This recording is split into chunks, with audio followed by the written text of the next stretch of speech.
le Premier ministre, les membres du gouvernement, chers collègues. askanu Sénégal maa ngi leen di nuyu bu baax di leen massawu coono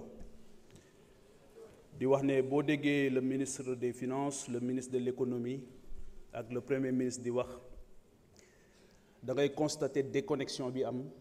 maanaam ñàkk a yëg gi ñu ñàkk a yëg li nga xamante ni moom la askanu Sénégal di dund jamono yii ñi nga xamante ni ñoo fi nekk di tàccu ak ñi nga xamante ni ñoo nekk ci direction yi ak ñi nekk ci xëy na PCA yeeg yëpp ba ci ñenn ñi toog sax nekk membre du gouvernement ndaw ñi dañ leen a wutal xëy ba pare te amuñu xëy te tey difficulté majeure bi ñu am mooy sénégalais yi attanatuñu dund gi nga xamante ni ñoo teg nañ leen ko. Le coût de la vie est excessivement cher. Le 10 novembre passé, le Premier ministre dafa wax ne fan yu néew dinañ wàññi li nga xamante ni moom mooy ci wàllu électricité beeg yooyu énergie bi fan yu néew un gouvernement sérieux du waxe noonu moo tax ma bëgg ko laaj fan yu néew moom mooy lan ci gouvernement boo xamante ni kii travaille sérieusement la. beneen bi mooy ndaw ñi toujours lay ñëw monsieur le Premier ministre. Est-ce que tey mën nañ ñu wax avec des chiffres à l'appui ne bi déguerpissement bi amee ñu jële ndaw ñi ci seen barabu liggéeyukaay ay ndaw yu am jom am fulla am ngor bañ a sàcc bañ a taal bañ a lakk toog seen barabu liggéeyukaay ñu ñëw déguerpir leen pour la première fois encore une fois dama koy waxaat ñu wax déguerpissement te kenn déggul ñu wax recasement ndaw ñooñ nañ lañ leen di def wala ndax dañ leen di dugalaat ci avion yi ñu dem witti fële ca Espagne wala nan lañ leen di def donc seetaan bi ñu leen seetaan c'est extraordinaire boroom xam-xam daf doon wax ne chiffres yi c'est des êtres très fragiles lu leen neex mën nga leen ko waxloo lu leen neex mën nga leen ko defloo chiffres yi ngeen di wax fii yépp tey par rapport à la réalité beneen affaire la réalité mooy aujourd'hui li ngeen di wax fii tey ba moo tax bi ngeen jëlee kàddu ba tey lu ci ëpp ci tubaab ngeen ko wax parce que ñi nekk ci napp gi kenn waxu leen woon loolu ñi nekk ci mbay mi kenn waxu leen woon loolu ñi nekk ci càmm gi kenn waxu leen woon loolu étudiants yi université yépp fi mu ne nii moo ngi boy te kenn déggu leen ci yëyu leen ci yàbbiwu leen ci ce qui est inadmissible. Qu'est-ce qui se passe seen cuune gouvernement bi jàpp naa ne dafa atteindre son seuil de compétence seen cuune xamoon nañ ko waaye seen ñàkk yërmande mooma bett indifférence. Monsieur le Premier ministre ndax yëg nga ne à titre d'exemple lu ëpp juróom-ñaar fukki fan 70 jours 143 personnes téeméeri nit ak ñeent fukk ak ñett ci hôtel Radisson bu Diamniadio ñoo ngi tëdd ci hall hôtel bi ñaari soxna yoo xamante ni loolu rek mooy seen moyen de lutte ndax turc yi teg nañ leen lu métti ñaari soxna ñàkk nañ ci seen ëmb kenn faatu na ci ba tey kenn déggul gouvernement bi yéy ci yàbbi ci. boo demee fële nga xamante ni moom mooy ndaw yi nga xamante ni ñoo nekkoon di liggéey ci base française militaire yi bi base yi demee ñu ne dinañ leen reverser ci administration am accompagnement bu ñu leen defal ñu seetaan leen noonu la amee tey jii dans tous les secteurs parapublic comme parapublic ay ñoo xamante ni ñàkk nañ seen liggéey waaw loolu ngeen ne da ngeen ciy sëgg seen bët du ngeen ci wax du ngeen ci yàbbi ñëw ñu defal leen dictée préparé ngeen di ñëw di laajte loo xamante ni liñ bëgg a dégg kuy aj ku aj du bëgg ku teen fi mu ne nii da ngeen aj bëggu leen ku teen dëkk bi yépp ay morceaux yu xonq la te bëggu leen koo gis ñun nag suñu responsabilité mooy dinañ ñëw wax leen ko. ma bëggoon a laaj wax ngeen fi léegi bor bi man jàpp naa ne du njàmbaar ci yéen ngeen nekk di ñu bëgg a rey ak bor bi yéen a wax ne solution am na bi ngeen di ñëw jàngat ngeen jafe-jafe yépp ba xam li xew. waaw du ngeen takk seen ndigg yi laxasaa yu dem liggéey te ngeen may ñu jàmm ak bor bi rapport Mazars bi lan moo tax publié wu leen ko ba tey bañ pour ñu xam li ci xew beneen bi mooy yéen a ngi wax bor bi ndax rapport Mazars bi li tax ñu war ko publier mooy LFI 2026 dafa prévoir un remboursement d'une dette à hauteur de 516 milliards mais rapport bi génne leen ko bu fekkee ne da ngeen a bëgg lépp leer kon absence de transparence boobu tamit dafa doy waar depuis juin 2024 aucune publication des bulletins statistiques trimestriels sur la dette loolu tamit lan moo ko waral kon dafa mel ni li nga xamante ni moom ngeen di digle wala ngeen koy tere da ngeen di def safaan bi donc man li may ñaan mooy ngeen yokku njàmbaar yokku cawarte bàyyi tuumaalante bi bàyyi yàq gor yi bàyyi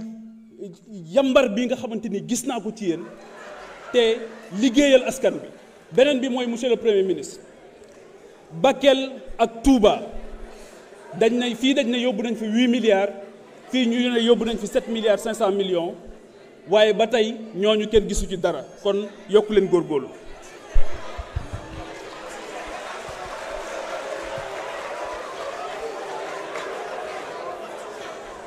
Non. Cher public, s'il vous plaît. Cher public. Dama bëggoon rek rappeler à l'attention du public que conformément aux dispositions de l'article 63 du règlement intérieur, toute personne qui manifeste bruyamment son approbation ou sa désapprobation est sur le champ expulsée par les agents chargés du maintien de l'ordre. Il est interdit de mettre en service les téléphones portables. bëgguñu yegg foofu kon nañu muñalante rek ngir askan wi mën cee jariñu bu baax a baax. Ibrahima Mbodj mën nga ñëw jël kàddu. Serigne Cheikh Thioro Mbacké mën nga waajal.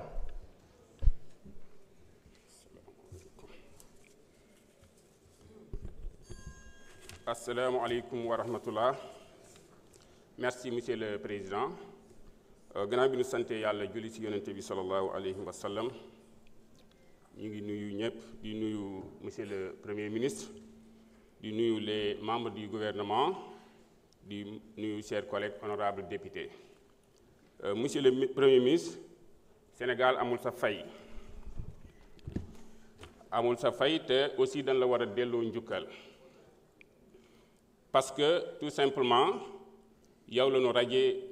dans la fonction publique. Pourquoi? Parce que da nga wax ni Sénégal fi mu jëm baaxul. Sénégalais yi ñëw indi la Assemblée nationale en 2017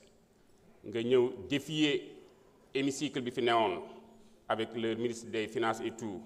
wax leen Sénégal fi mu jëm économiquement baaxul tey sénégalais yi àtte indi la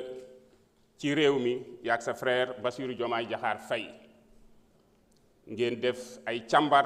ci côté économie bi ñu ñëw fekk économie bi ñu fekk que 4e sous-sol comme ni nga ko waxee te muy dëgg bu wér. Donc yaakaar naa ay audit international firndeel loolu tey nga teg le plan de redressement économique pour soqali Sénégal kon wax dëgg yàlla monsieur le premier ministre amuñu sa fay te la jeunesse sénégalaise également amuñu sa fay. nga ñëw également teg politique de souveraineté alimentaire woote le ministère de l'agriculture, de la souveraineté alimentaire et de l'élevage pour ñu mën a moom suñu bopp ci wàllu mbay te loolu yàlla commencé na ko indi tey monsieur le premier ministre.